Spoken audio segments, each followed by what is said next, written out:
445, Sway in the morning. DJ Wonder coming off that mix. Give it up for DJ Wonder, man. Oh my God, the crowd is going crazy, Heather B. Crowd is going crazy right now. Yeah, take your shirt off. Yo, I'm real excited about my our next guest, and I tell you why, Heather B. I got a text from my partner, King Tech, and if you look at this text, you see, read it from. Read the text he sent me yesterday. It's good. It's not going to sound right, but go ahead. He sent me. On behalf of Open Wounds, 1915, we are having a private screening, The Promise, the first major movie about the Armenian genocide starring Christian Bale. To support the movie, we have bought out a theater, a whole show in the AMC 16 in Burbank. We are inviting you plus guests to come watch the movie. Please confirm with me if you will be attending so we can save your tickets. Thanks. And then, wow. Well, see, Tech, where we live in the valley, we got he's Persian. Right. One of our good friends is Armenian. So, met him maybe 20 some odd years ago when I was like 6. Okay. No, I wasn't really 6, but I just threw that out there.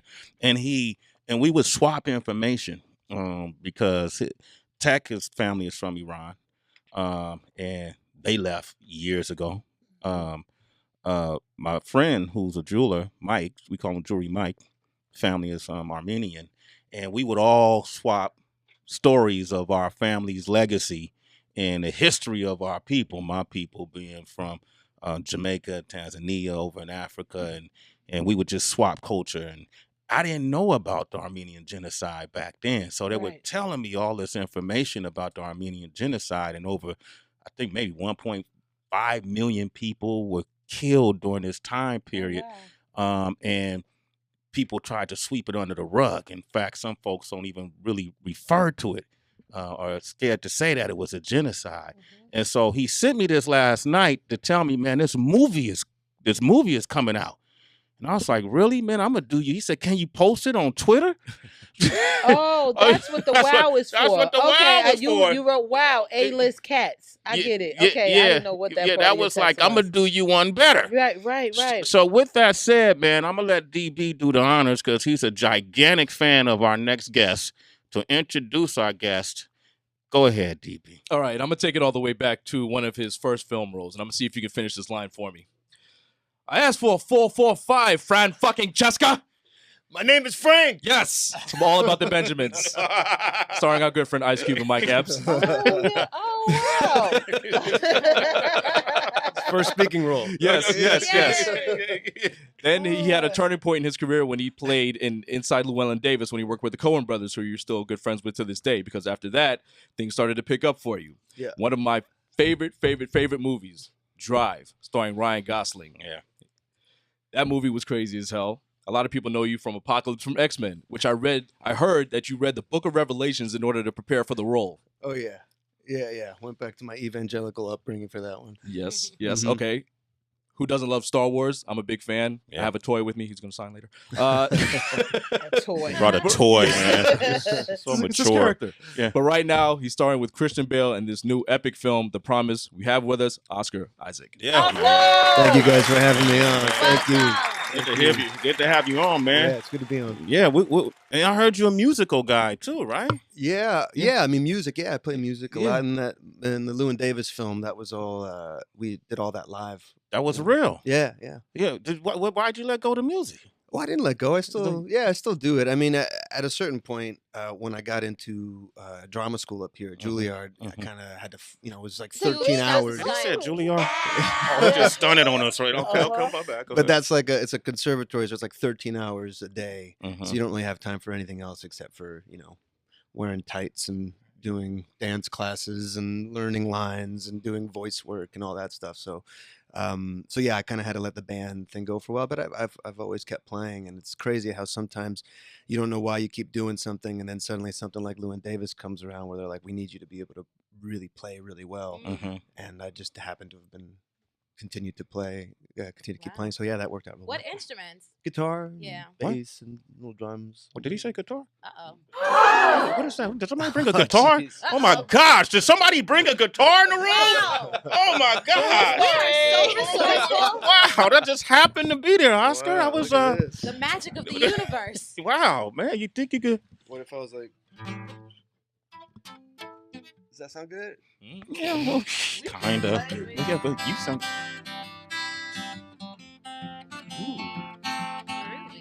It's sway in the morning, noon. It's sway in the morning. Sway, sway. Keep that going. I think we're on to something. Oscar Isaac's live on Sway in the Morning. Keep that going a little bit. Keep that going.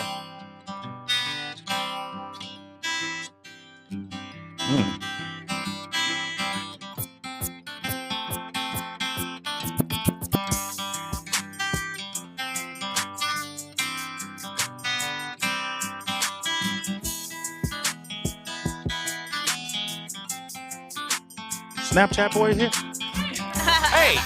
Hey, oh yeah. Sway said I'm here. Sway said I'm here. It's Snapchat boy. Big guy Oscar Isaac and DJ Wonder. Oh yeah, Snapchat boy. All right. That's just going downhill fast right there. It started off great. Hey, let me take that for you, man. We actually didn't plan that, Oscar. No. Sure we didn't, man. Wow, man, you're an extremely talented guy, man. Yeah, man. Let me ask you this, man. I was just first of all, congratulations. I know you're expecting, right? Yeah. Yeah. Okay. So I figured you would come here, and I have an 18-year-old. So Whoa. yeah. Well, I'm I know. on the other end of that. Yeah, you on the other end of it. And she had her debut. She just started at Tisch at NYU. This is her second semester, and she had her debut last night here in New York City. And they did a play called The Edge of the Universe. Yeah. And she was, nervous and excited and intense. And she sang. I never heard her sing before in front of an audience. And even afterwards, she was just so concerned about how to go. What do you think? What advice should I be giving you've been through it all. Been through Juilliard. You're here now, A-list. You made it. You live in a dream. What advice? Should I give her any advice or just let her figure it out? Probably let her figure it out, because every road is so individual. It's like someone got to it a certain way, other people get to it completely another way. Some people are like training, going to school. Other people, obviously, it doesn't work out that way. I think just being ready is always really important, and actually really developing a love for just the actual craft itself, because then it doesn't matter the external stuff. Whether somebody says yes to you or not, or whether someone rejects you, because if you love getting better at the actual thing that's in front of you, that I think that in itself is really rewarding. That's the reward right there, right? Yeah. I like that. That's kind of how I feel about what we do here. Yeah, right? Did you pull out, Oscar, that pick right there? I was pulled yours? No, it was in the guitar. Oh, because I was going to say, talk about staying ready. He was just like, you right? Hey, dude, you want any advice from me since I've been there? Yeah. Please. Boy or girl? Boy. Okay. I had a girl. I don't know what to tell you. No, I'm just kidding. Way different. I think every parent should be as extremely honest as possible and transparent with their child. And I never talked to my daughter as if she was a child. I always spoke to her as a person, and I think she reacted better to me and she learned quicker that way. And the other thing I did, I used to read while she was still in the belly. And so when she came out the belly, I continued to read. And about when she became 4 years of age, she started reading back to me. Oh. What would you read? Just children's books. Okay. It didn't get too complicated, but it was mostly about, as she got older, I started reading her books that dealt with young, pretty girls, empowering books that dealt with girls being in a position of power, and then books that related around girls that look like her. You know what I mean? So I just read, and then she excelled in her scholastics from an early age. Her reading comprehension excelled beyond your average kid. Is that right? Good luck with that. When did you start reading?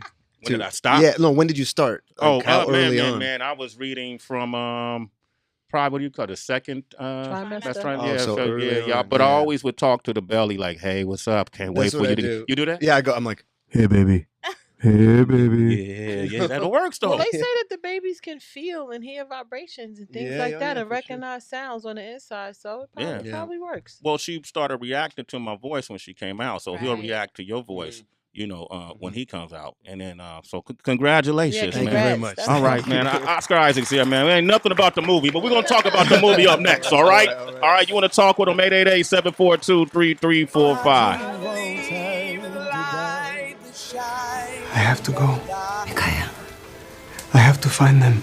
Mikael, leave these people alone. You're safe in the woods. No, I'm not safe. No one here is safe. Don't you see what's happening? We've lived through these Turkish threats before. Threats? They want us dead. I have to get us out of here before there's no time left. Trust me. It's all right. I'm getting us out of here. And that's a clip from the movie The Promise, which is in theaters this Friday. We got one of the stars here with us, Oscar Isaac. And you play Mikael. How you say the last? Mikael Boghosian. Pardon me? I beg your pardon. Say it again. Mikael Boghosian. Boghosian. Yeah. All right. And tell us about Mikael.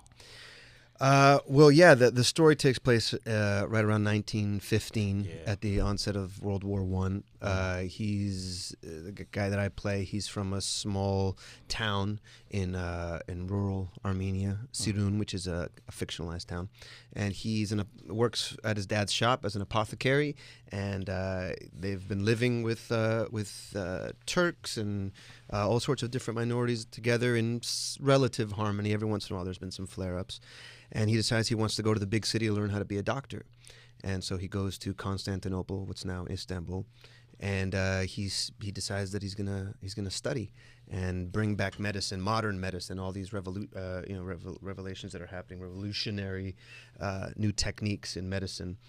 And he's going to bring that back to his hometown. The way he gets to this, to go to this big city, to go to Juilliard of Constantinople or Tish, is he promises to marry a girl in the local village, and he takes that dowry and uses that to fund his studies in Constantinople. And when he's there, he meets this woman played by Charlotte Laban, Anna Kasarian, and he falls in love with her. Problem is that she's in a relationship with Christian Bale's character, Chris Myers, who's an American journalist covering the beginning of the war. And in the midst of all that, war breaks loose, and the Ottoman government, the Turkish government, decides that literally their rallying cry was "Turkey for the Turks," Turkey first. And the parallels. And they said, and they're like, these ethnic minorities, these guys are the enemies, so we need to relocate them. And relocate was code for exterminate them. Yeah.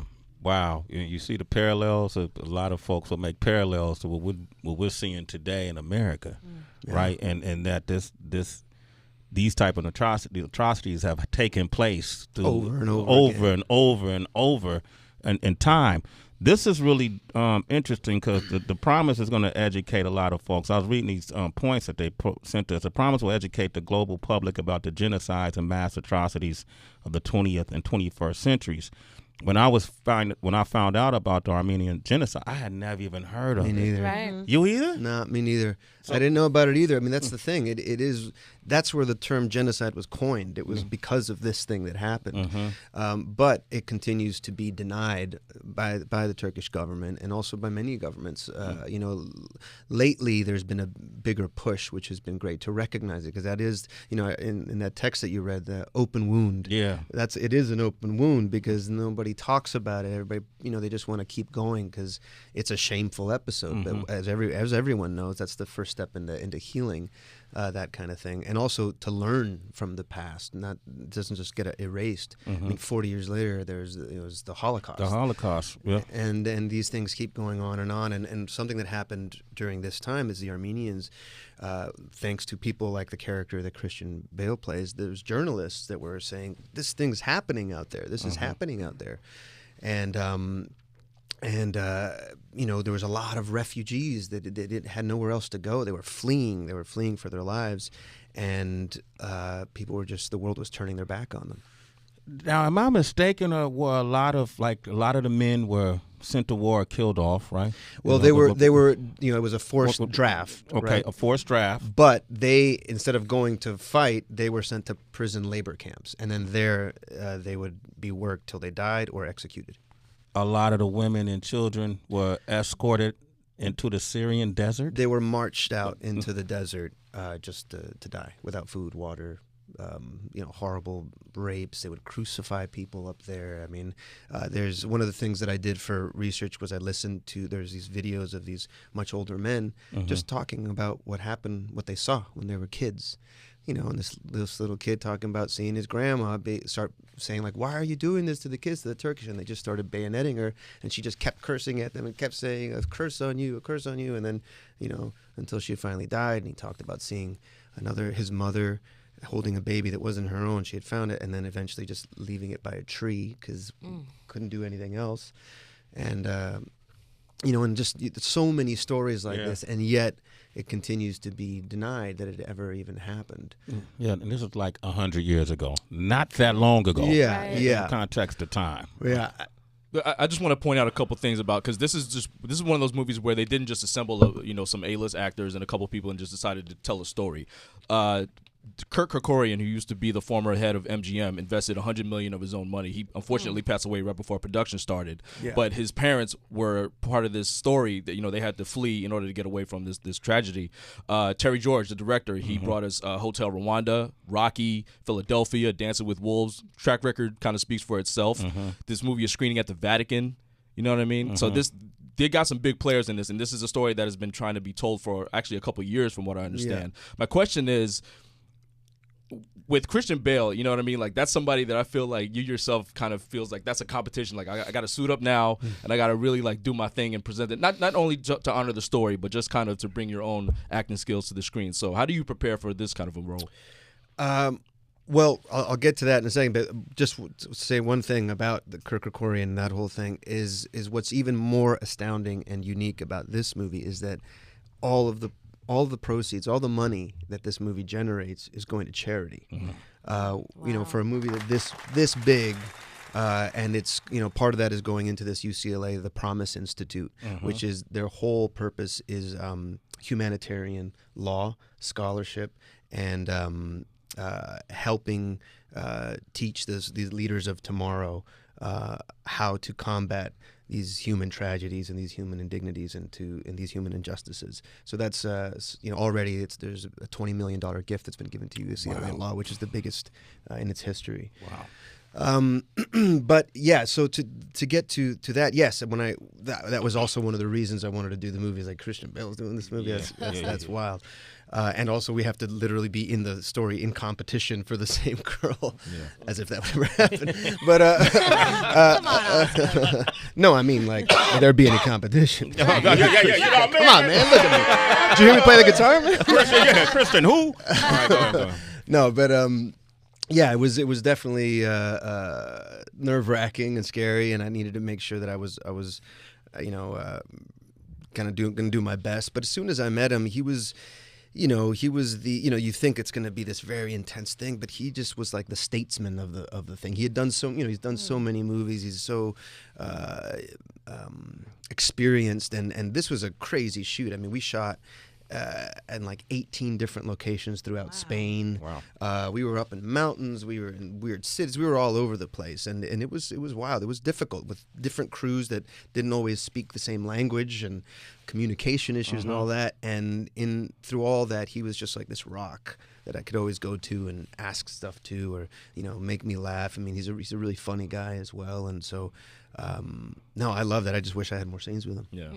Wow, so you could just walk up to Christian Bale and ask him questions? Yeah. He would just put a seat down in the middle of the set. He wouldn't go off to his trailer often. He would just sit there. Yeah. Be hanging out. Yeah, that's cool, man. Yeah. He didn't yell at you or nothing. What's that? He didn't yell at you or nothing. No, okay. You get annoyed, man. Hey. It's Christian Bale, man. You gotta take that, right? Oscar, well, then I wanted to ask, the DB asked, how do you prepare? How do you come down from a role like that? Because the facts are true and they're there, and this story has been going on obviously for so long. We didn't know about it. How do you then decompress and just, you're having a baby, your husband, like, how do you escape from what you just did? Well, I mean, for me, it's in service of something else, So when you do have a bit of a responsibility, it feels like it's not so much about me or what I'm feeling, and more about in service to a bigger story. And because there's so much to look at and read and listen to, it in a way, even though it feels personal, but it doesn't feel like something that is about me so much. Okay. Does that make any sense? Yeah. But it is. It's difficult. I mean, I can sometimes feel like I don't bring it home, but then my partner will be like, yeah, you're still him right now. You're looking at me like him, which sometimes she likes. But she like him a lot better than you. Yeah, she got tired of you. Yeah.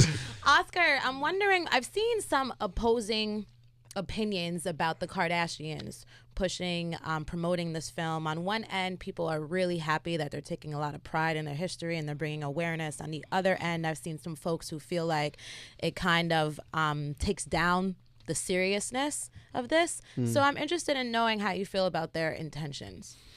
I haven't given that too much thought. I think that if people have a problem with, that's more their problem, really, because it's their history. Right. They're Armenian, and that's part of in a way, that's kind of what, at the end of the film, it's like, what can we do? What's our revenge? And our revenge is to thrive, right? To come to this country like Kirk Kerkorian, like the Kardashians, like so many immigrants, not even Armenian immigrants, but immigrants of all kinds, migrants, people that flee for a better life to come to this country, and then they thrive. I mean, that is the ultimate revenge, if there is one, So I think it's nothing but great that they're able to bring so much awareness to it. Absolutely. Right. That's the biggest branded family on the planet. Why wouldn't you want them to promote your film? Right? Yeah, in Armenia, from a group of people that were targeted for ethnic cleansing. Yeah, to be wiped off the face of the earth. Their ancestors were affected by this. Right. Why wouldn't they want to promote it? We got Adam from Providence on the line. Good morning, Adam. Hey, Adam.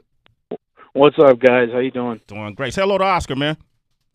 Oscar, thank you, man. I can't even begin to thank you. I'm actually half Armenian, but that just means that every single day of my life I live with this, and I know that I'm born into something bigger than me. I have to constantly be educating people, telling people what happened, why my family ended up in America in the first place, and it was all because of this tragedy. But you're absolutely right, everything you've said.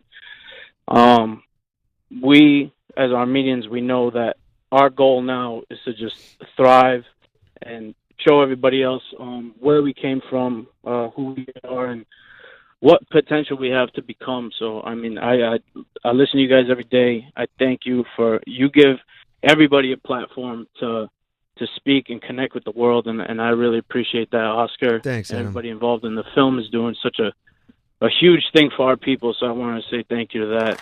Thank you, man. Thank you for the words. Adam, you're a citizen, man. It's 1 in the morning. Oscar, our time has come to an end. Wow. That fast, man. That was Damn. pretty quick, 30-something minutes right there, man. But honor to meet you. Yeah. Continued Likewise. success, man. Thank you, Sway. Appreciate it. Absolutely, man. Thank you so much. Thank you guys for having me. All right, Oscar Isaacs, man. Reach out for him. You on social media? No. Good for you. All right, cool. But the promise is No. good for you. The promise is in theaters this Friday, man. Make sure you go see it. Yeah. That's what we'll be in Denver tomorrow. Thursday. Thursday broadcast. We're leaving tomorrow though, but Friday I'm gonna be in Miami. I fly to Miami and I'll be watching a movie. You from Miami? Yeah. Oh, you got that in the Miami 10 thing. Yeah. All right, cool. All right, so I'll be watching it in Miami. Cool. All right, thank you, brother. All right, thank Up you. next we got Sway Chats. Just like TED Talks, you got a brilliant idea, something you want to share with the world, or maybe you just want to talk about your day. 888-742-3345. It's Sway in the morning, only on Shade 45.